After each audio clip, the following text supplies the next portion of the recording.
Sanggar Cerita mempersembahkan Sabda Pandita Ratu.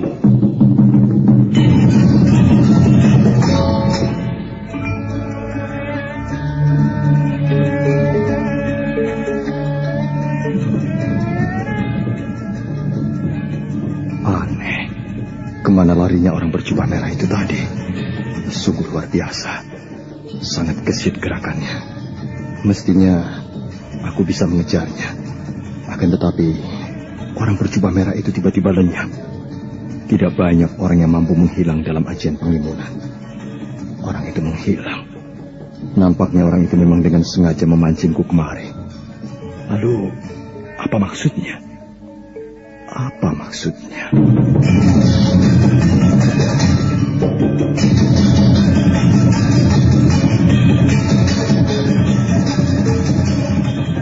Sabda Pandita Ratu, sebuah kisah penuh dilema, tragedi cinta anak manusia, perebutan tahta, mabuk harta dan duniawi, serta silaunya kehormatan, di mana keangkara murkaan merajalela karena dendam yang membara.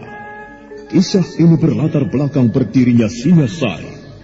Ken Arok, dialah pemuda yang merekuk pahit getirnya kehidupan. Namun sebenarnya, dialah yang harus melaksanakan sabda-sabdanya. Perjalanan sengsaranya adalah awal untuk meraih keberhasilan, untuk menuju kejayaannya di saat Singasari berdiri. Apakah cita-citamu itu, Kenomang? Aku ingin mengubah nasibku. Aku bosan dengan kehidupanku selama ini yang terlunta-lunta, akrab dalam pelukan kemelaratan. Kadangkala aku berangan-angan, aku adalah seorang istri dari Patih. Bahkan lebih gila lagi, aku berangan-angan, andai kata aku adalah seorang permaisuri, maka akan terhapus semua masa silamku, terhapus lenyap, tidak bersisa semua kenangan buruk yang kumiliki. Itulah cita-citaku, Kakang Ken Arok. Bagaimana dengan kau, Kakang? Aku ingin menjadi seorang raja.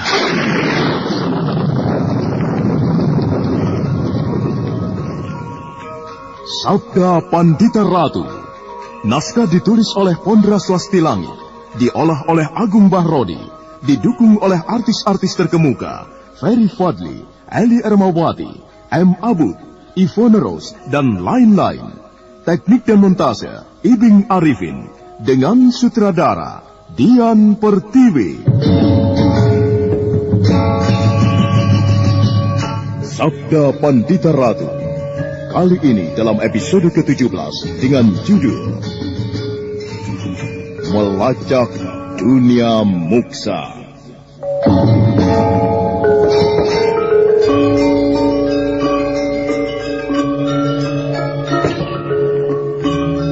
Dalam seri ke-495 ini, dengan para pemain, Norman sebagai Badrawati, Dedi sebagai Bandar Maung, Billy Burhan sebagai Damar Taun, Arya sebagai Resi Bawani, Nanang sebagai Lare Angon, dan Asli Suhastra, pengantar cerita. Dengan cekatan, Badrawati kemudian menggendong para meswara, digendong dengan sehelai kain sedemikian rupa, sehingga tidak mengganggu Badrawati dalam bergerak. Suami istri itu saling pandang. Untuk sekian lamanya mereka justru terkesima, tidak tahu apa yang harus diperbuat. Badrawati kemudian melangkah dengan penuh keyakinan, membuka pintu, dan kemudian berjalan menuju ke halaman. Akhirnya kami temukan kau bersembunyi di sini, bocah nakal. Pantas. Ada apa, bocah? Jika orang baik-baik yang datang, biasanya ditandai dengan berkicaunya burung perenjak di halaman dan isyarat untuk kedatangan kalian berbeda. Baru saja terdengar suara lolong anjing.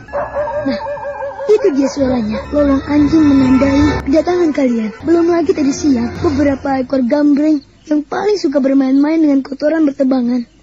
Rupanya menandai kedatangan kalian. Kurang ajar.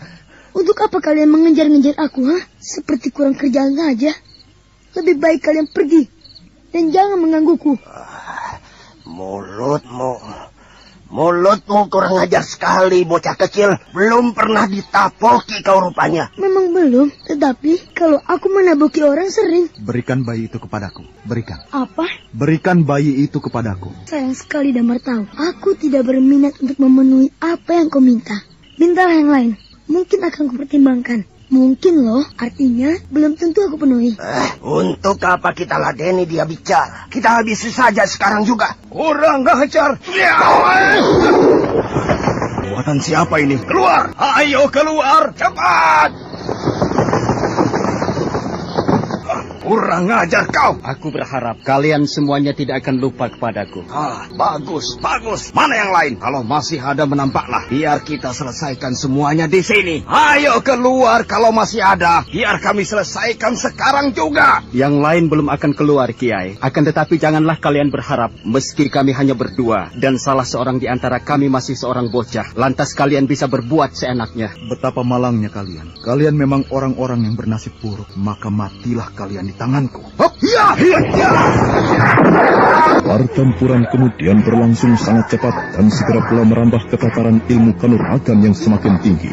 Damar Taun menyerang lawannya dengan dahsyatnya, tetapi orang yang baru saja datang dan kemudian membantu Badrawati itu mampu mengimbanginya dengan seksama pula. Bagus sekali. Paman Lare Angon telah datang membantuku. Dengan demikian, semakin terbuka peluang bagiku untuk melarikan diri. Akan tetapi, sebelumnya aku akan melihat apa yang terjadi. Bagaimana, Kakak? Apa yang terjadi di luar itu?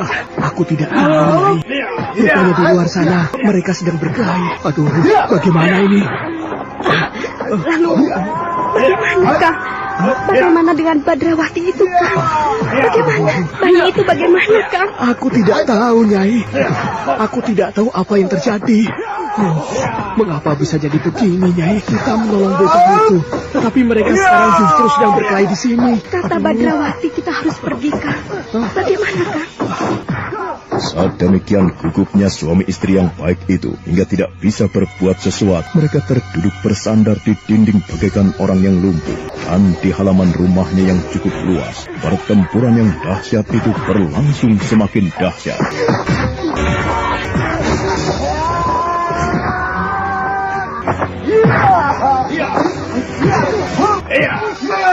Paman Lare Angon rupanya mampu melayani lawannya dengan sebaik-baiknya.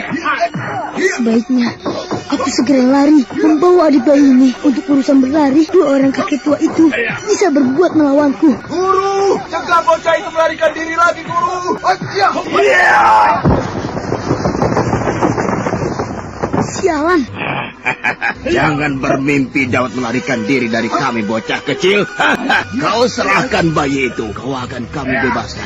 Ayo lakukan. Lebih baik aku mati daripada memenuhi permintaan itu, Kiai. Bagus. Kalau begitu mati sajalah.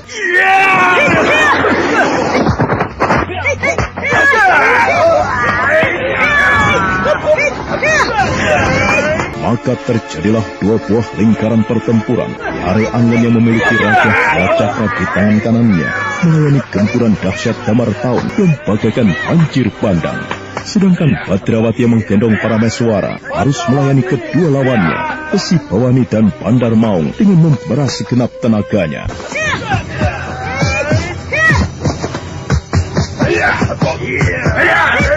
Badrawati! Larilah! Lari kau! Biar mereka aku yang menghadapinya! Baik, Paman. Aku akan berusaha.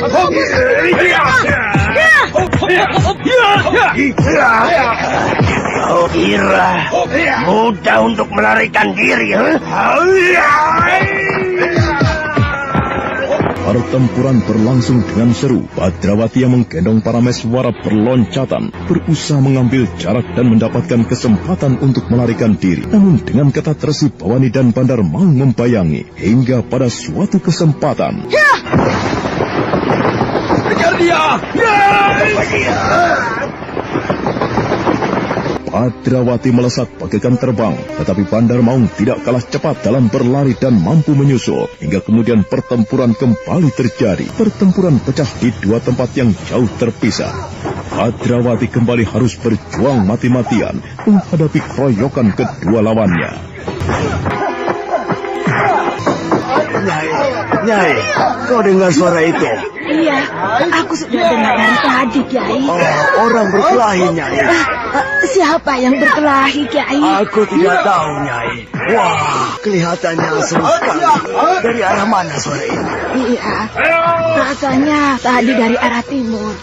Tetapi sekarang kok berada di arah utara ya? Siapa yang berkelahi itu, Kiai? Apa ada tetangga kita yang bermusuhan lalu harus berkelahi? Rasanya tidak mungkin. Aku yakin, Nyai. Tidak ada di antara penduduk kampung kita ini yang bermusuhan sampai harus berkelahi seperti itu. Wah, seru sekali. Aku kira orang dari luar daerah ini. Mau kemana kok, Kiai? Aku ingin melihat siapa kira-kira yang sedang berkelahi itu, Nyai. Ngawur wae, kalau kau justru dibunuh bagaimana? Orang itu kalau lagi mata gelap tidak memandang siapapun, Kiai. Oh, iya. Pertempuran terus berlangsung meningkat. Lare Angon yang menghadapi Damar Taun merasa gelisah memikirkan keadaan Badrawati.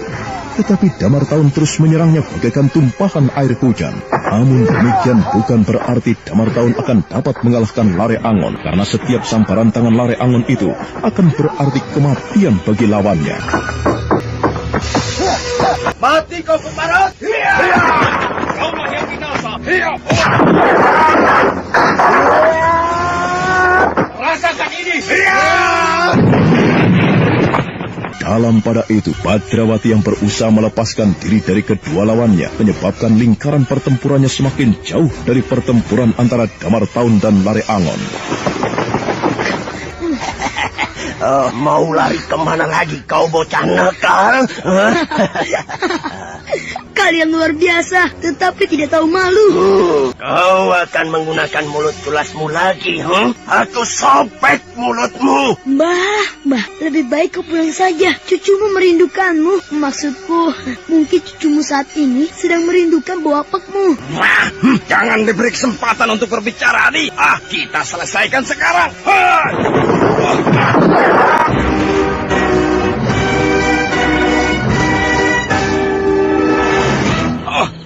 Keparat, kurang ajar kau.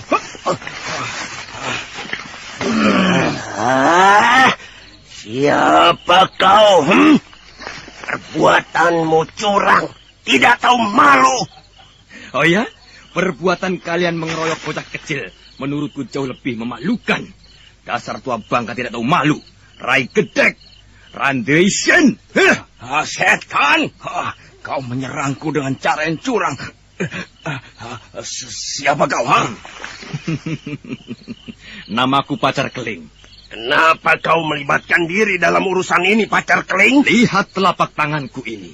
Aku memiliki raja seperti ini. Inilah yang menyebabkan aku harus melibatkan diri. Berdebah keparat kau. Badrawati namamu. Benar, Paman. Aku Badrawati. Pergilah cepatnya. Biar kedua orang ini aku yang akan menghadapi. Hati-hati. Perempuan bermata tiga itu, aku lihat berkeliaran di sini. Baik, Paman. Nah, Kiai berdua, selamat tinggal. Hup. Oi, jangan pergi. Jangan dikejar, Kiai. Ya, kurang ajar. Sudahlah, Kiai. Sebaiknya Kiai berdua tidak perlu memburu-buru bocah dan bayi yang digendongnya itu. Toh Kiai berdua sebenarnya tidak mempunyai hubungan apapun dengannya. Di telapak tangan Kiai tidak terdapat raja apapun. Mengapa Kiai harus bersusah payah? Muridku memilikinya. Itulah yang aku rasakan aneh, Kiai. Murid Kiai memilikinya. Tetapi mengapa Kiai justru tidak berusaha mengendalikannya? Yang Kiai lakukan malah mendorongnya untuk terperosok semakin jauh. Orang sial. Itu bukan urusanmu. Baiklah Kiai. Kalau begitu maafkan aku. Tugasku adalah memberikan perlindungan kepada kedua bocah itu. Terutama kepada bayi yang membawa Raja Kalacakra. Bahkan jika perlu, dengan nyawaku, Kiai. Karena Kiai berdua aku nilai akan membahayakan maka jangan salahkan aku jika aku akan mengantarkan Kiai ke alam kematian. Kurang ajar. Maka kembali pecahlah pertempuran yang dahsyat di tempat itu. Salah seorang pemilik Raja Kalacakra yang bernama Pacar Keling menggantikan Badrawati menghadapi Resi Bawani dan Bandar Maung. Sementara di tempat yang lain yang dipisahkan jarak separuh pal, Damar Taun masih bertarung dengan sengit melawan Lare Angon yang juga memiliki simbol Raja Kalacakra. Pecahlah kembali pertempuran yang dahsyat di tempat itu. Salah seorang pemilik Raja Kalacakra yang bernama Pacar Keling menggantikan Badrawati menghadapi Resi Bawani dan Bandar Maung. Sementara di tempat yang lain yang dipisahkan jarak separuh pal, Damar Taun masih bertarung dengan sengit melawan Lare Angon yang juga memiliki simbol Raja Kalacakra. Sementara itu, berhenti! Kau kira kau akan bisa lepas dari tanganku? Celaka. Menilik ciri-cirinya seperti yang diceritakan oleh Paman Kameswara. Perempuan ini yang bernama Durga Parabandari. Ia yang berkepentingan dengan kematian adik bayi. Jika orang itu berhasil membunuh adik bayi, maka ia akan malang melintang di dunia ini tanpa ada yang mampu mencegah perbuatannya. Berikan bayi itu padaku. Apa boleh buat, telah menjadi takdirku. Mungkin aku harus mati untuk menyelamatkan nyawa adik bayi dari bahaya. Aku akan mendahului menyerang. Kekuatan perempuan itu terletak pada mata ketiga yang berada di keningnya. Cepat, bocah kecil, berikan bayi itu kepadaku. Berikan. Perempuan itu adalah Uma Durga Parabandari. Matanya sangat liar, penuh dendam memandang bayi yang berada dalam pelukan Badrawati. Badrawati melangkah mundur selangkah, manakala Uma Durga mendekatinya selangkah. Bagus, Cah Cilik. Aku hormati sikapmu yang rela berkorban nyawa untuk keselamatan nyawa bayi keparat itu. Tetapi pengorbananmu adalah pengorbanan yang sia-sia. Kemampuan apa yang akan kau pergunakan untuk melawanku? Kemari, biar aku lumatkan tubuhmu. Badrawati segera mempersiapkan diri sebaik-baiknya. Badrawati telah siap untuk mengorbankan apapun demi keselamatan Parameswara. Itulah sebabnya Badrawati telah memusatkan segenap kekuatan aneh, kekuatan dahsyat yang mengeram di dalam tubuhnya, yang tidak dia pelajari dari guru siapapun dan manapun. Kekuatan yang ada sejak dia memiliki raja di tangan kanannya.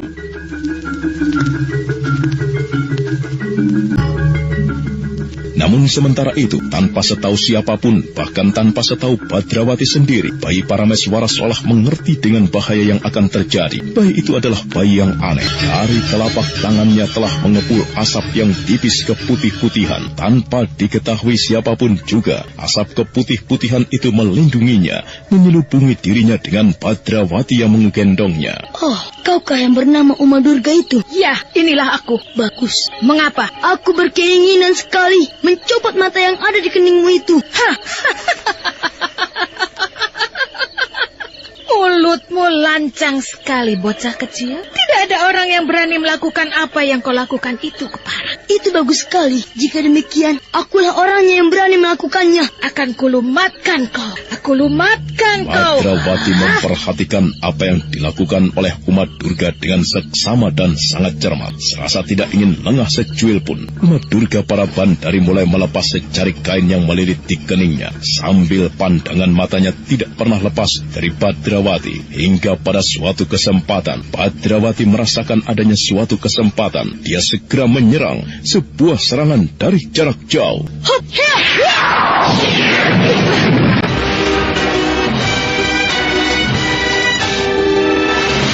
Berdebah, kurang ajar. Keparat kau, bocah lancang. Kau pikir kau akan mampu mencelakai aku, ha? Sial, tidak berhasil. Inilah saat kematianmu. Inilah saat yang aku tunggu-tunggu. Kau akan aku sempurnakan kematianmu. Tidak akan aku biarkan kau menikmati terlampau lama hidup di dunia ini, Sangsari. Kau boleh pernah menang melawan Warakenya, tetapi sekarang tidak. Sekarang kau tidak akan menang melawanku. Apa yang harus aku lakukan? Adik kecil, sungguh aku tidak menyesal jika aku akan mati. Yang aku sesali jika kau mati pula. Uma Durga Parabandari telah memejamkan kedua matanya. Tetapi sesaat kemudian mata yang aneh dimilikinya mata yang justru terletak di keningnya terbuka. Badrawati berdesir melihat di kening perempuan itu benar-benar terdapat sebuah mata. Dan mata setan itu seperti menyala-nyala kemerahan. Dan di kegelapan malam, cahaya mata itu nampak jelas sekali. Dan akhirnya, umat Durga para Bandari yang merasa telah tiba waktunya melontarkan segenap kekuatan dahsyat yang berada di matanya itu.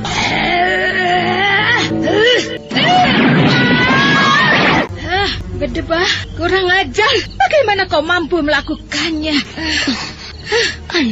Aneh sekali. Serangan perempuan itu seperti membentur sesuatu. Sungguh, iya, sangat bisa aku rasakan. Badrawati benar-benar merasa terkejut melihat apa yang terjadi. Tetapi sebenarnya lah serangan yang memancar dari mata titisan pemuja Durga itu telah menghantam sebuah dinding kasat mata. Tirai yang melindungi Badrawati dan bayi yang digendongnya. Sedangkan tirai itu diciptakan oleh Parameswara, seolah muncul dari telapak tangan kanannya. Badrawati masih merasa heran. Dia tersentak ketika melihat telapak tangan Parameswara berubah.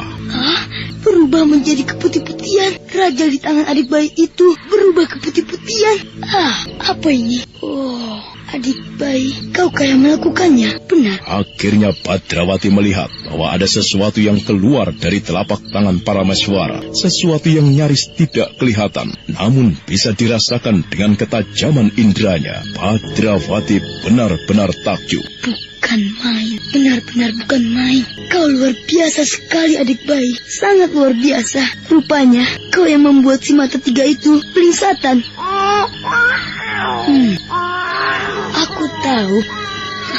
Aku tahu apa yang kau bicarakan baru saja itu berarti iya. Bagus adik bayi. Perempuan sial itu memang harus dipermalukan. Berikan dia, ayo, berikan dia. Sayang sekali Nyai, keinginanmu itu tidak mungkin terpenuhi.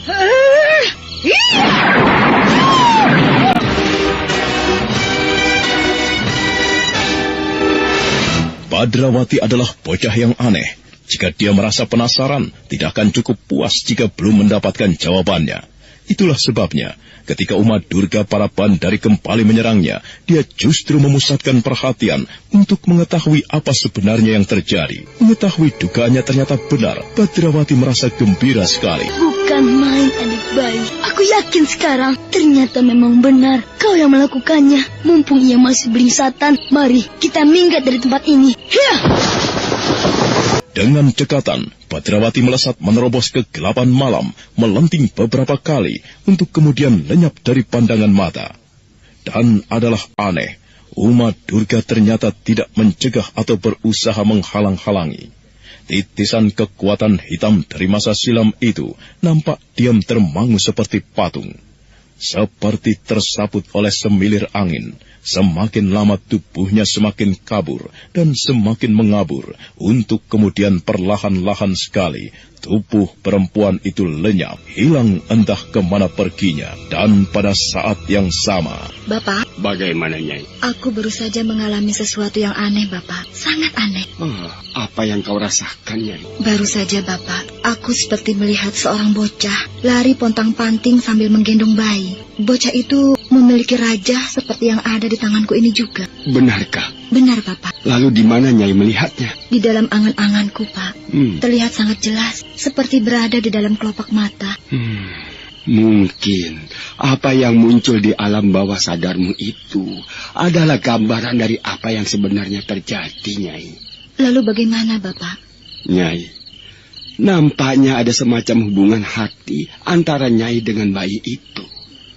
Nah, menilik Nyai telah mengalami peristiwa aneh itu. Cobalah Nyai, lakukan petunjukku. Heningkan hatimu dan cobalah melacaknya. Mungkin Nyai bisa menemukan ancar-ancar kemana Nyai harus melangkah. Baik, Bapak. Nyai Nawang Gumilang yang menempuh perjalanan bersama Brahmana Loh Gawe segera melakukan petunjuk yang diberikan. Dengan sikap tetap berdiri, Nyai Nawang Gumilang mengosongkan hati dan perasaannya. Untuk beberapa saat lamanya, dia melakukan hal itu. Saudara pendengar, untuk mengetahui jawabannya, Ikutilah kelanjutan kisah ini dalam seri berikutnya. Sampai jumpa.